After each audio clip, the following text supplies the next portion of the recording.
It's your boy 8-Bit, and this is DR-721. Let's talk about it. These are non-fungible tokens on the Dogecoin network.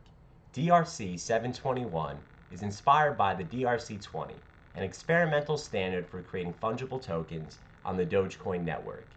DRC-20 aims to be, or actually bring, the functionality of issuing tokens to the Dogecoin ecosystem.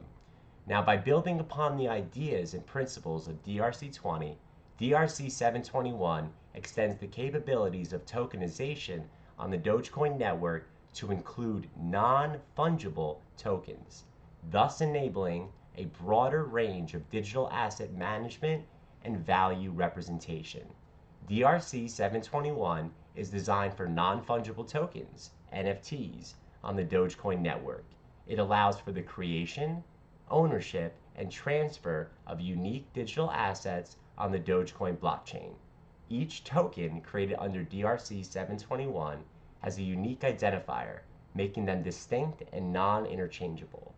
Okay, now, guys, whenever you're talking about something, whether it's BRC or DRC, there's always going to be something called an operation. And if you're talking in terms of DRC-20, a DRC-20 operation is deploy, mint, and then transfer. So for the 721, the same thing would apply. So the operation is as follows. Example 1, deploy NFT with an external base URI to provide metadata for each token. Guys, this is called on-chain metadata. So for token ID 1, the metadata is located at IPFS, yada, yada, yada. So you can see right here, this is how you would do it. Okay, hold on. All right. For example number 2, deploy a DRC-721 instead of public key to verify the signature of the minted inscriptions. This is pretty cool. So this allows a lot more security and more verification, and we all love that when we're talking in terms of blockchain tech. Now, the signature for any subsequent minted inscriptions must be signed by the private key of the sig.pk. Otherwise, the inscription is, of course, invalid. Example number 3. Now deploy the NFT with on-chain metadata and make the collection immutable. My God, that sounds like everything that I love in one JSON. Now all tokens of the collections will share the same metadata. Adaptation continues following the same pattern for the rest of this document. Now listen, this adaptation changes references and protocols to now align with the Dogecoin network, considering the text snippet I provided. Adaptations of technical specifications, like JSON structures and operational definitions, are kept intact but recontextualized for Dogecoin. Now remember, implementing DRC-721s would better theoretically require a platform or an infrastructure that supports smart contracts or NFTs like functionalities, all right? Which Dogecoin natively does not have, obviously. And this adaptation is all conceptual, and it's based on the provided DRC-721 structure that already exists. So we would have to make the structure, but you could theoretically start doing it right now, all right? And another thing that I've actually done too is called the DRC-404, and I've also wrote all the code and stuff like that here. It's all experimental. I kind of wanted to just like introduce that live here today. Yeah, and we can go into DRC-333 next as well, so yeah. Oh, let's go, baby. We back. Hell yeah. All right, here we go. I got this recorded, so might as well rip, and I got this Red Bull in me. Here we go. The DRC-333 Meta Protocol. Here's an introduction. I, 8.bitmap, propose a pioneering standard for dynamic and interactive art collections that leverage recursive inscriptions to reduce the cost of imagery inscription on Dogecoin via the Doginal's protocol significantly. Now, drawing inspiration from the foundational BRC-69 and 333, the standards by Luminix and Alanals, my standard introduces on-chain functionalities like pre-mint and on-chain reveals.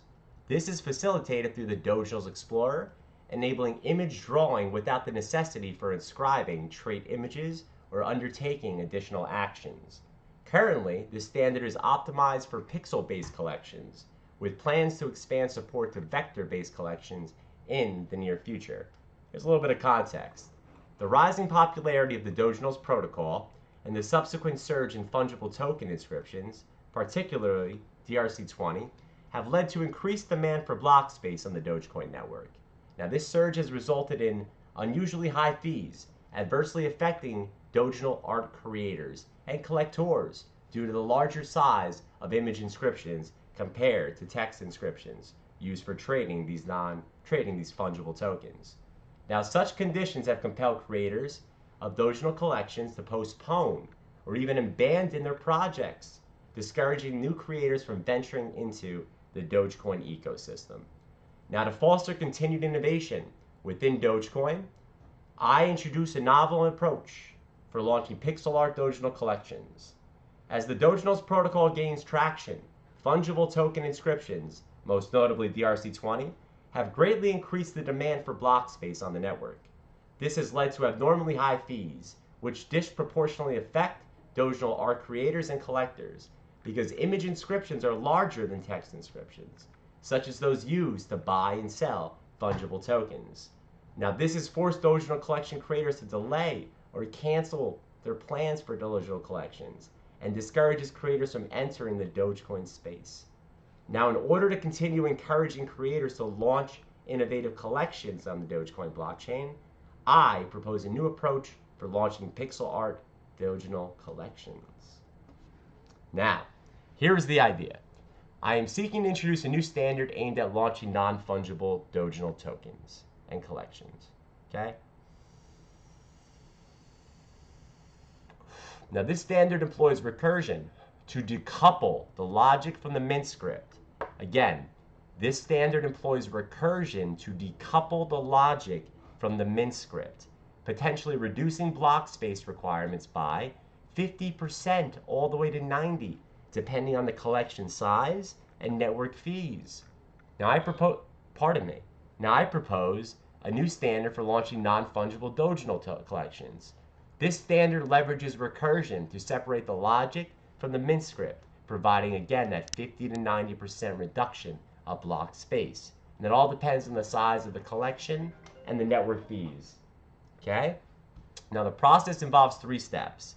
You inscribe the DRC-420 collection deployment JSON, then you inscribe the DRC-420 collection compiler JavaScript, and then the asset is inscribed with the mint operation.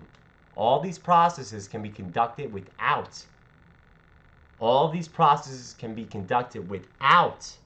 an external indexer, as long as the collection creators release the official list of color palettes and trait coordinates for their collections, as currently required. Moreover, the images will be automatically rendered on all front-end interfaces that implement recursive inscriptions, eliminating the need for additional steps. The implementation process involves 3 primary steps. Inscribe the DRC collection, all right?